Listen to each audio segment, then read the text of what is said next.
Paper झाला कंबाईनचा.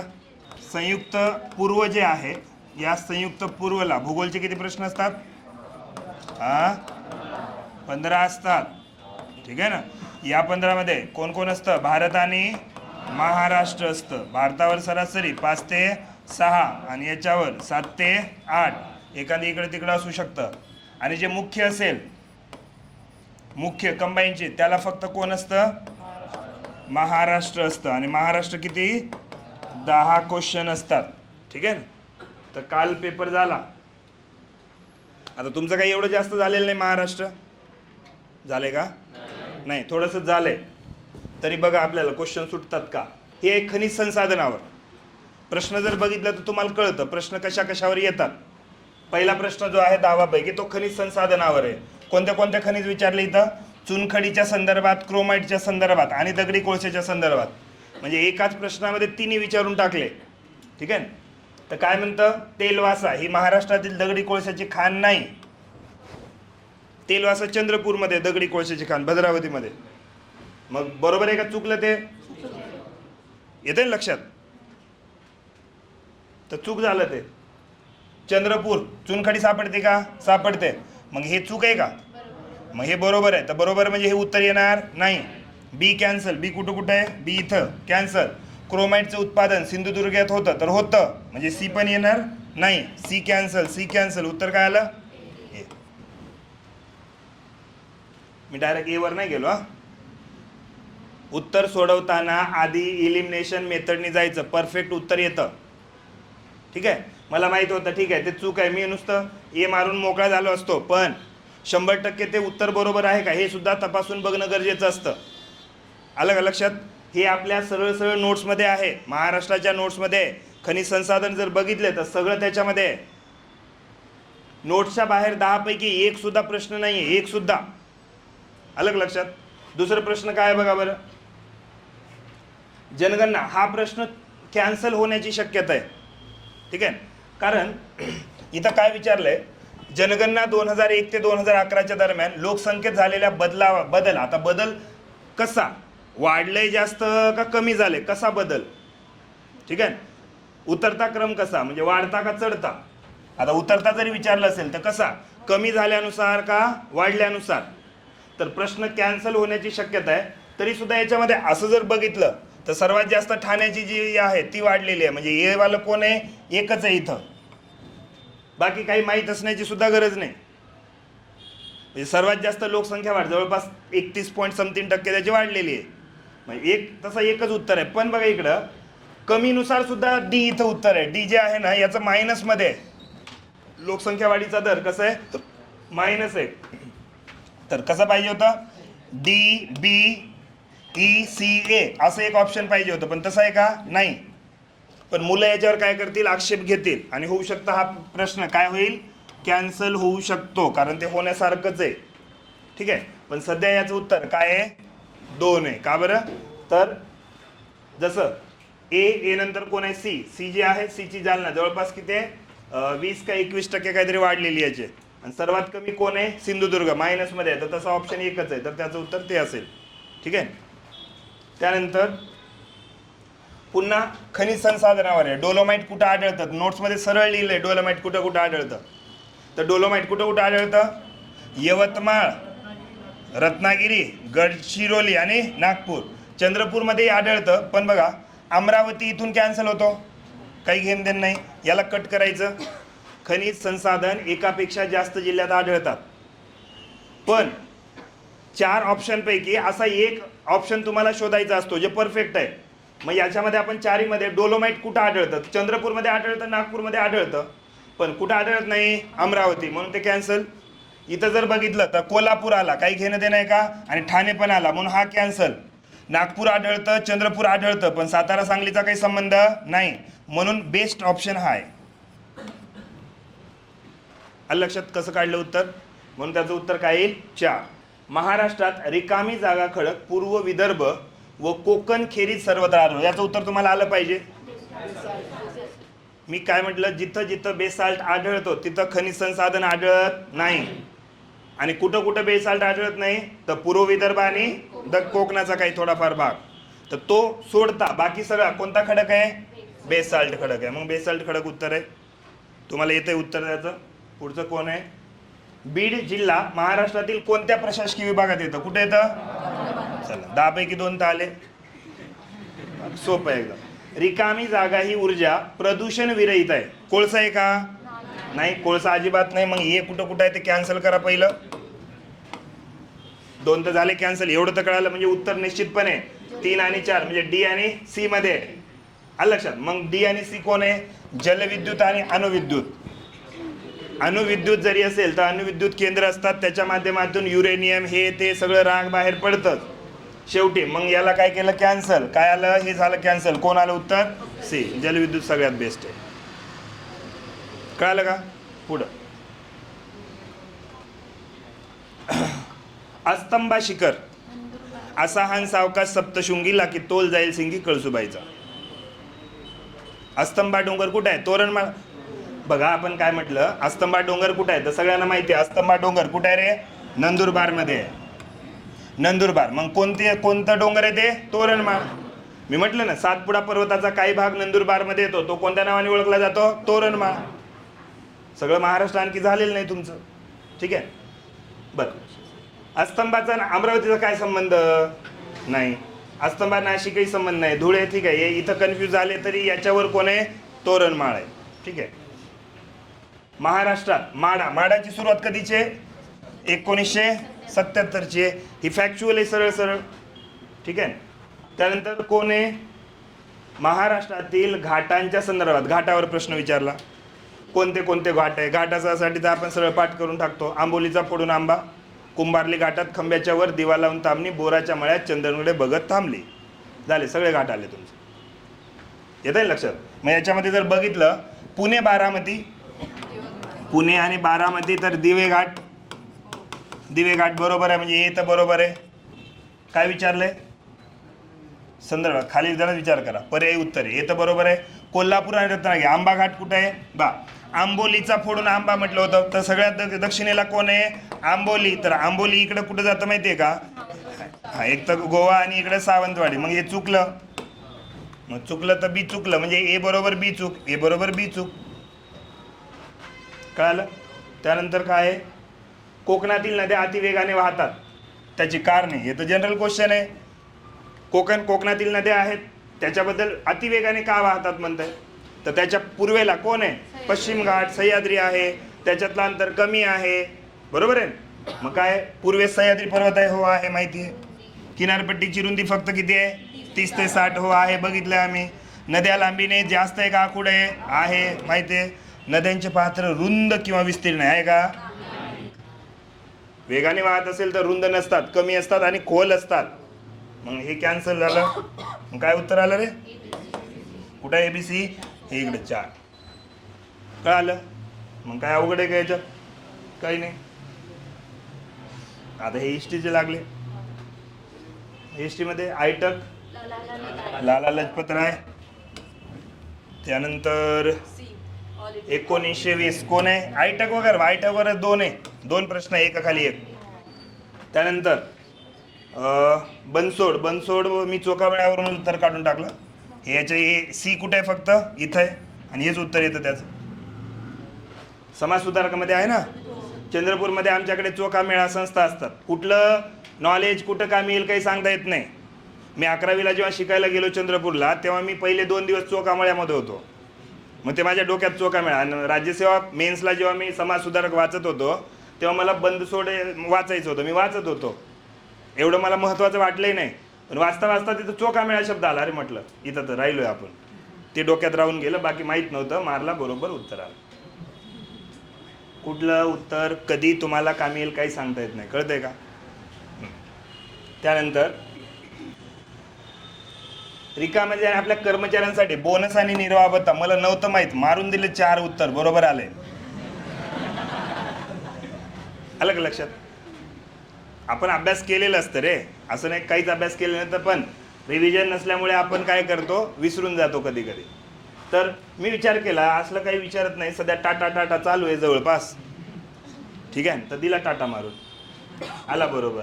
आता याचं पण उत्तर स्वदेशी नव्हतं. मी स्वदेशीवर बघा 2 प्रश्न एकाखाली एक आलेत म्हणलं, दोन्हीचं उत्तर टाटा नसणार आहे. एकाखाली एक आलं ना. मी म्हणलं हरिकिशोर मी वाचलं नाही, नानासाहेब देशमुख एक मला वाटला. मग पुन्हा म्हटलं उगं कशाला टेन्शन घ्यायचं, स्वदेशी आहे तर काहीतरी स्वदेशीच्या संदर्भात कोणी केलंय, टिळकांनी. मग दिलं मारून, बरोबर उत्तर आलं. येतं ना लक्षात. त्यानंतर हे मी आता मराठी वाचत होतो ना, ते पेपर 1ला, तिथं मराठी भाषेमध्ये 1801 मध्ये काहीतरी करे आणि लिहिलं म्हणे ग्रामर. मग इथं आलं कामी. म्हणजे पेपर 1ला कामी नाही आलं, पेपर 2ला कामी आलं. कुठलं नॉलेज कुठं कामी येईल काही सांगता येणार नाही. ठीक आहे. म्हणजे काय फक्त एक कुठे आहे? हां 2 आहे ना, मग उत्तर आलं 2 याचं. हां हो राईट, डोकंच लावावं लागतं तिथं. खतरनाक एकदम. असं सुचलं पाहिजे आपल्याला. आपण जे काही अभ्यास केलाय त्या सगळ्याचा सार आहे तो. तुम्ही हसता का रे माझ्या बोलण्यावर? हसता एवढे तुम्ही? येतं ना लक्षात. हां तिथं विचार करावा लागतो. हां हां विचार करूनच सोडवावं लागेल. हां बसा तुम्ही. हां बरं, हे चुकलं माझं. मी दोन्हीमध्ये कन्फ्यूज झालो याच्यामध्ये. ठीक आहे. तर याचं उत्तर कोण आहे? सयाजीराव गायकवाड आहे. थोडंसं कन्फ्यूज झालं, पण याचं उत्तर मी हे लिहून टाकलं होतं. बस काही चुकतीलही काही बरोबर येतील. 100 कोणाचीच बरोबर येणार नाही. ठीक आहे. त्यामुळं असं काही नाही. हां आता याच्यामध्ये बघा, हे जे आहे मला वाटतं 1800 कितीचं आहे? 1881चं आहे ना पहिलं फॅक्टरी ॲक्ट. हां मग आता 1881 का 91? 81चा पहिला, दुसरा 91चा आहे ना. आता त्या काळात तर कोणी मराठी माणूस अध्यक्ष राहणार नाही. इथं काहीतरी दिनशा पेटीट काहीतरी बनवला, पण दिनशा म्हणजे भारताचा माणूस आहे म्हणून डायरेक्ट मी त्याच्यावर उत्तर दिलं आणि तेच उत्तर बरोबर आहे. हे बघा इतिहासामध्ये भूगोलचं काम आलं. आपण आता इतिहास पुढं कृष्णा नदी जेव्हा बघतो ना, तर तिथं भोगावती नदीवर कोणतं धरण आहे? राधानगरी. शाहू महाराजांनी बांधलंय. मग इतिहासामध्ये भूगोल पण कामी येतं बघ. मग शाहू महाराजांनी भोगावती नदीवरचं ते आहे ना पंचगंगा वगैरे. आता पंचगंगा जे आहे ते 5 मिळून पंचगंगा बनतात. हा त्याच्या आधी मग भोगावती. 1911 मध्ये जे आहे, आता मला हे कन्फ्यूज होतं. मी म्हटलं 1911 मध्ये दादाबाई नौरोजी बिचारे रिटायर होण्याच्या मार्गावर जवळपास गेले होते आणि आगरकर तर एक्सपायर झाले होते. नव्हते ना आगरकर तेव्हा. मग 2 तर कटले. आता मी म्हणलं गोखले एक आणि कर्वे. आता विधानमंडळाचा विषय असल्यावर विधानमंडळात काही धोंडो केशव कर्वे तर गेले नव्हते. मग ऑप्शन कोण राहिला? सगळ्याचं उत्तर कन्फर्म आलंच पाहिजे असं नाही. डोकं लावता आलं पाहिजे. फक्त थोडं थोडं जरी माहिती असेल ना उत्तर निघतात. पण रिटर्न मध्ये असं नाही जमत. थोडं थोडं सगळं व्यवस्थित माहीत पाहिजे. आलं लक्षात. हां मग हे सगळं अप्लाय करत जा तुम्ही. अभ्यास महत्त्वाचा आहे, पण पेपरमध्ये अभ्यास तुम्हाला 50%च कामी येतं. उरलेले जे 50% प्रश्न असतात ते जनरलचे असतात. प्रत्येक पेपरमध्ये तुम्हाला भेटेलच असं काही नाही. मग त्या वेळेवर तुम्हाला तुमचं डोकं लावून उत्तर काढावं लागतं. काल मी पेपरला गेलो PSIच्या. आता PSIचा पेपर द्यायचं म्हणलं, माझ्या क्लासमध्ये सगळे पोरं सर तुम्ही हो म्हणलं मीच आहे. इथं मुलांचे कितीतरी प्रयत्न करून प्री निघत नाही, आमची सहज निघते. द्यायला काय हरकत आहे? आणि दिल्यावरून काय भेटतो? एक काहीतरी वेगळा अनुभव भेटतो जे तुमच्यासोबत शेअर करता येईल. आलं लक्षात. कळतं मी काय म्हणतोय? आता तुम्ही सगळे कंबाईनसाठी आलेत. कंबाईन निघत नाही. तुम्ही 2-4 वर्ष प्रयत्न करणार, नंतर कंबाईन मेन्सला जाणार. किती कुतूहल वाटेल तुम्हाला मेन्सला गेल्यावर. हे बा सोपे आहे. भारतीय राज्यघटना समिती शेवटचं अधिवेशन कधीच आहे? सगळ्या आम्ही भारताचे लोक, भारताचे एक सार्वभौम समाजवादी धर्मनिरपेक्ष लोकशाही गणराज्य घडवण्याचा व त्यांच्या सर्व नागरिकांना सामाजिक, आर्थिक, राजनैतिक न्याय, विचार, अभिव्यक्ती, विश्वास, श्रद्धा व उपासना याचे स्वातंत्र्य, दर्जाची व संधीची समानता निश्चितपणे प्राप्त करून देण्याचा व त्या सर्वांमध्ये व्यक्तीची प्रतिष्ठा व राष्ट्राची एकता आणि एकात्मता याचे आश्वासन देणारी बंधुता प्रवर्धित करण्याचा संकल्पपूर्वक निर्धार करून आज दिनांक 26 नोव्हेंबर 19. प्रिएम्बल पाठ पाहिजे. प्रिएम्बल जरी पाठ असेल ना, त्या 10 पैकी 2-3 सहज सुटतात. आपण म्हणतो बंधुता. कुठली बंधुता? प्रिएम्बल मध्ये कोणती बंधुता सांगितली? न्याय पाहिजे म्हणे. कुठला न्याय? सांगितलंय सामाजिक, आर्थिक व राजनैतिक न्याय, विचार, अभिव्यक्ती, विश्वास, श्रद्धा व उपासना याचं स्वातंत्र्य आहे तुम्हाला. मी स्वातंत्र्य, मला स्वातंत्र्य, कुठलं स्वातंत्र्य? प्रियंबल तर पाठ पाहिजे आधी.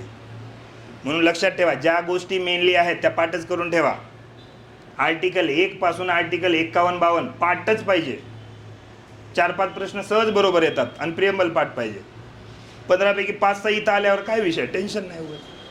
येतं ना लक्षात. तर अभ्यास करायला शिका आणि अभ्यासापेक्षा उत्तर काढायला शिका.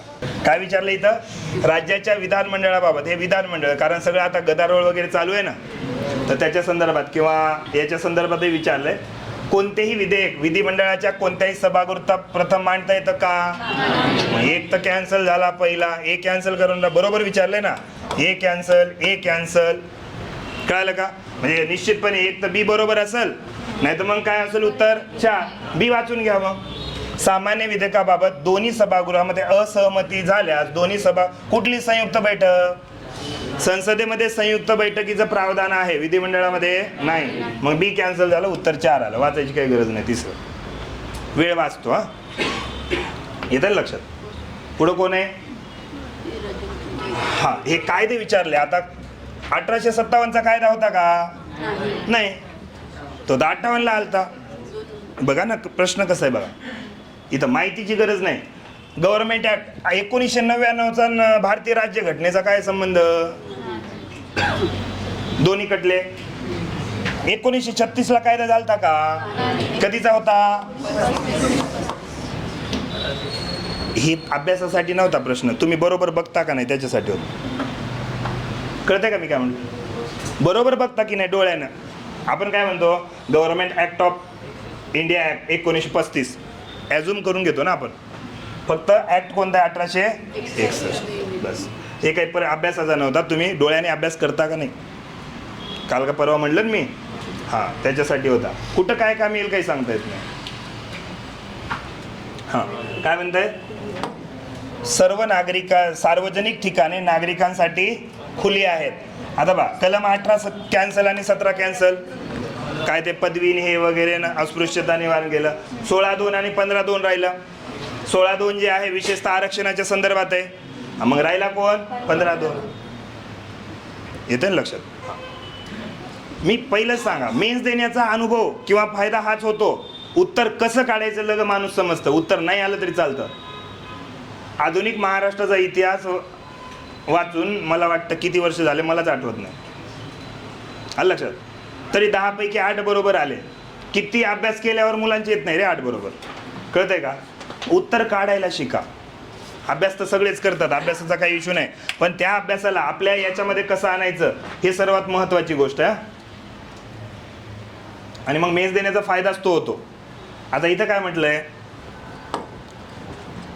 जेव्हा राज्य विधिमंडळाचे अधिवेशन, कशाबद्दल रे? राज्यपालाच्या विवेकाधीन अधिकार. विवेकाधीन, जेव्हा राज्य विधिमंडळाचं अधिवेशन चालू नसेल तेव्हा ते अध्यादेश काढू शकतात का?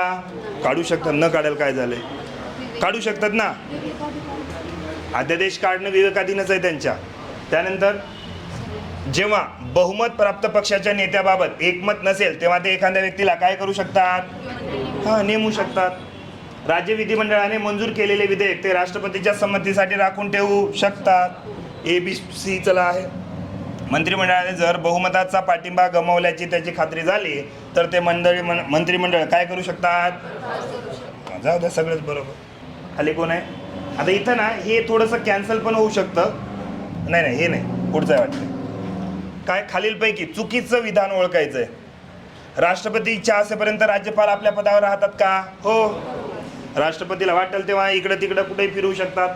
राष्ट्रपती केव्हाही राज्यपालाचा एका राज्यातून दुसऱ्या राज्यामध्ये बदली करू शकतात का? करू शकतात. राज्यपालाच्या बदलीचा अथवा बढतीचा राष्ट्रपतीचा आदेश हा अंतिम नसतो. त्याला न्यायालयात आव्हान देता येतं. कोण म्हटलंय? कुठं वाचलंय? काय घेणं देणं नाही. मग 3 उत्तर आहेत. आलं लक्षात. त्यानंतर काय?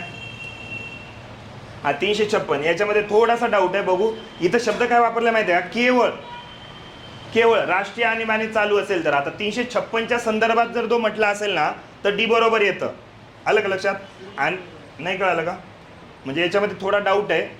आर्टिकल 356 नुसार जे राज्यपाल आपण हे लावतो ना, म्हणजे राष्ट्रपती राजवट लावतो, त्याच्या संदर्भात दिलेले आहेत. आता याच्यामध्ये दुसरं बघा, दुसरं काय, पहिलं काय आहे की संबंधित राज्याच्या राज्यपालांनी राज्यात राष्ट्रपती राजवट चालू ठेवणे आवश्यक आहे असं राष्ट्रपतीला लेखी कळवल्यास, पहिलं बरोबर आहे. दुसरं काय, केंद्रीय कॅबिनेटने राष्ट्रपती राजवट चालू ठेवणे आवश्यक आहे असे राष्ट्रपतीस लेखी ठरवणे, याला नंतर विचार करू. संबंधित राज्यात काही अडचणीमुळे विधानसभेच्या सार्वत्रिक निवडणुका घेणे अवघड आहे, निर्वाचन आयोगानं म्हटलं. हे तर एकदम परफेक्ट आहे, काही इश्यू नाही याच्यामध्ये, आलं लक्षात. आणि हे दोन्ही ए आणि सी तर एकदम बरोबर आहे. आता ए आणि सी असा ऑप्शन आहे का? कुठं आहे ए आणि सी? ए सी आहे. मग डी इथं फक्त काय कन्फ्यूज आहे, पण शब्द काय वापरला इथं? केवळ. हां, सरळ असं असतं, राष्ट्रीय आणीबाणी चालू असेल तर चाललं असतं, पण केवळवरून काही मुलं काय करतील माहिती आहे का? केवळ म्हणजे बाकीचे नाही, हेच, म्हणजे हे दोन नाही, फक्त काय हेच, म्हणून काही मुलं याच्यावर पाठवतील. पण सध्या तरी उत्तर आपण काय दिलं याचं? ए सी आणि डी. होऊ शकतं ते कॅन्सल होईल, बघू आपण. बाकी मग काय लॉज सुरू झाले का? हां, न्यायाधीशाच्या संदर्भात काय म्हणतंय? सर्वोच्च न्यायालयाच्या न्यायाधीशाविषयी योग्य आहे. सर्वोच्च न्यायालयाच्या न्यायाधीश नियुक्ती भारताचे राष्ट्रपती करतात का? पहिलं तर एकदम बरोबर आहे. दिलेल्या पहिल्यातून योग्य शोधायचं, हे कुठं कुठं नाही रे, हे सगळीकडे आहे. बरं, जाऊ द्या. राष्ट्रपतीची मर्जी असेपर्यंत ते पदावर राहतात. राष्ट्रपतीच्या मर्जीचा संबंध आहे का? नाही. एक वेळेस नियुक्त झाल्यानंतर त्यांना त्यांच्या पदाची काय आहे? शाश्वती आहे, आणि सोबतच मानधन वगैरे सगळं मिळतं. म्हणजे बी झालं काय? कॅन्सल. बी इथं आहे, कॅन्सल. पुन्हा कुठे बी? हां, कुठे नाही, ठीक आहे. चौकशीशिवाय त्यांना निलंबित केले जाऊ शकते. ओके, नाही ते चूकच आहे. म्हणजे काय विचारली तर बरोबर का चूक? योग्य विचारलंय. संसदीय प्रक्रियेनंतर काढलेल्या राष्ट्रपतीच्या आदेशानुसार सिद्ध झालेल्या गैरवर्तन किंवा, हां हे तर काय आहे? बरोबर आहे. मग काय उत्तर आलं? ए आणि कुठं? हां, ए आणि डी इथं बघा, ठीक आहे. म्हणजे अशा पद्धतीने तुम्हाला उत्तर वगैरे काढायचं आहे. खालील पाहिजे मसुदा समितीचा कोणाला पण माहिती आहे, सच्चिदानंद सिन्हा कोण होते? मग काही संबंध नाही, बाकीचे होते ना सगळे. आणि जे जुलै 2021 मध्ये भारतीय राज्यघटनेच्या रिकामी जागा अनुच्छेदानुसार पश्चिम बंगालच्या विधानसभेने राज्यात विधान परिषद स्थापन करण्याचा ठराव केला. विधान परिषद जर पाहिजे असेल तर राज्याला तो प्रस्ताव मांडता येतो. आणि विधानमंडळ जे आहे, विधान परिषद ती कशानुसार आहे? 169, 275, 310, हे काय लागतच नाही, काही घेणं देणं त्याच्याशी. अलग लक्षात. म्हणून अशा पद्धतीने हे GS आहे सगळं.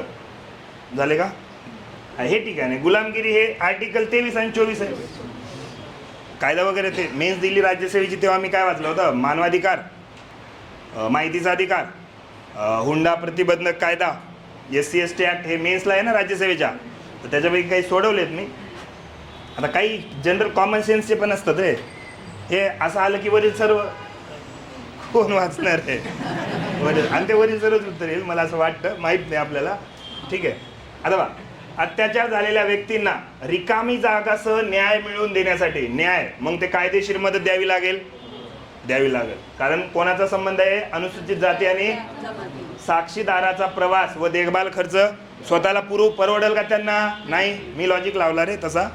आणि अत्याचारग्रस्ताच्या आर्थिक आणि सामाजिक पुनर्वसन, येस, मग मी वरीलपैकी सर्व केलं. जनरल आहे ना, कॉमन आहे ना, म्हणून ठीक आहे. एक प्रश्न होता, मस्त वाटला मला.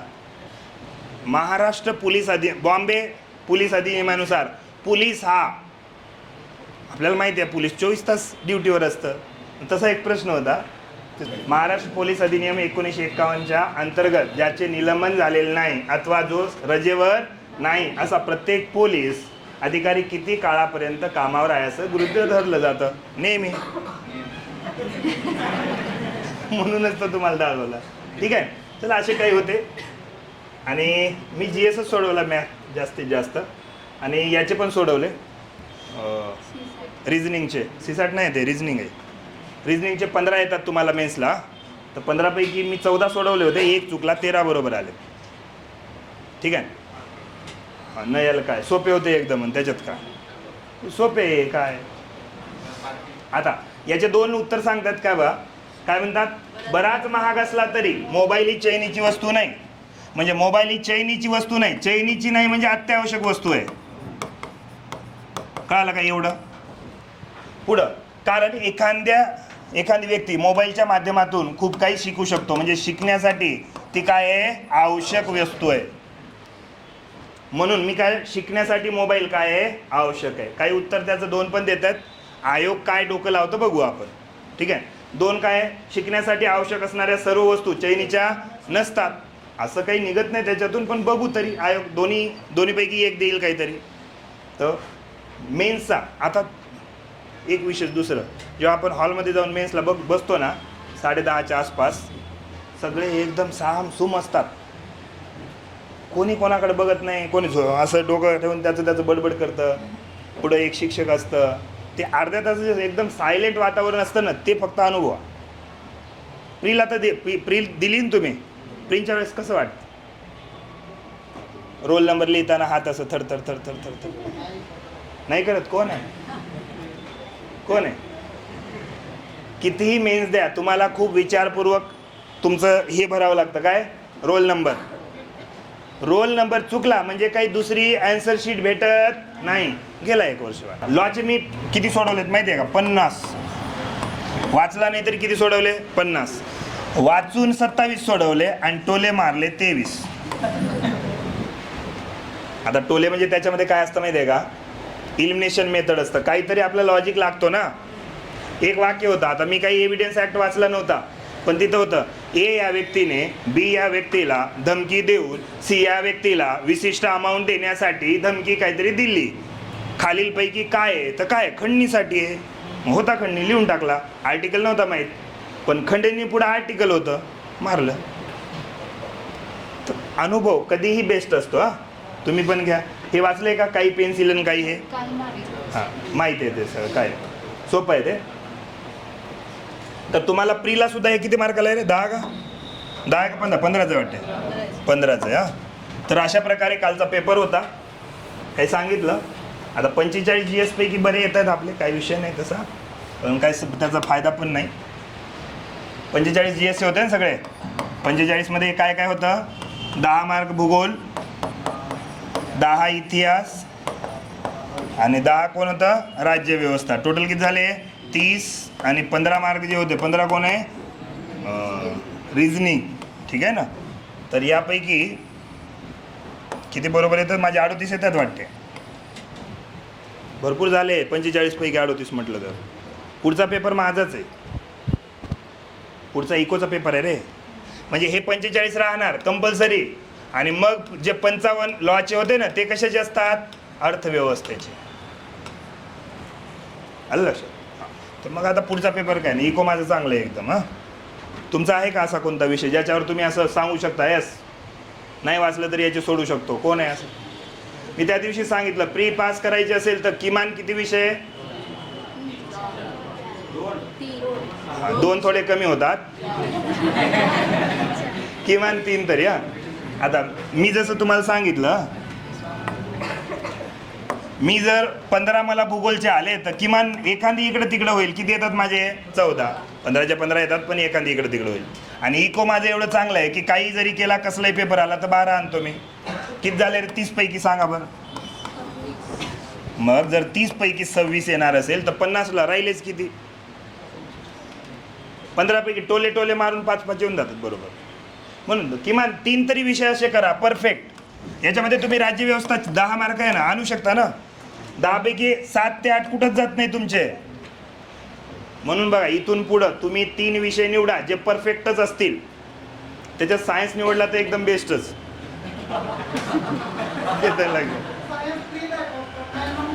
नाही, मेन्सला नाही, कंबाईनला नाही. ठीक आहे. तर बा, प्री पास व्हायचं असेल, माझ्यावर विश्वास ठेवा आणि 3 विषय आउट ऑफ येतील असा अभ्यास करा. मग तुमच्या पद्धतीने. त्याच्यामध्ये तर भूगोल कोणाचा सुटणार नाही. आलं लक्षात? दुसरा कोण करू शकता तुम्ही? हां, पॉलिटी, पण ते 10 मार्कासाठी आहे. पण एक 15 मार्कवाला धरा ना कोणतरी. तुमचा जो परफेक्ट असेल मग त्याच्यामध्ये इको घ्या, सायन्स घ्या किंवा इतिहास घ्या. मॅथ रिजनिंग वेळ पुरला पाहिजे. मॅथ रिजनिंग सुटतं, सोपं असतं, पण वेळ जास्त जातो. काल मी 14 सोडवले तर मला जर वाटतं 20 मिनटं गेले. काय वेळ होता ना आपल्याकडे, आरामशीर सोडवलं. ते सगळे सुटतात पण त्याला वेळ लागतो आणि त्याच्यात वेळ गेला तर पुढचे होत नाहीत. हां, म्हणून काय करा, आधी GS सोडवून घेत जा आणि त्यानंतर काय करा, मॅथ रिझनिंग किंवा काही असेल ना ते घेत जा, जो वेळ भेटतो तो. ठीक आहे, चला जाऊ द्या. हा सगळा विषय झाला कालच्या पेपरचा.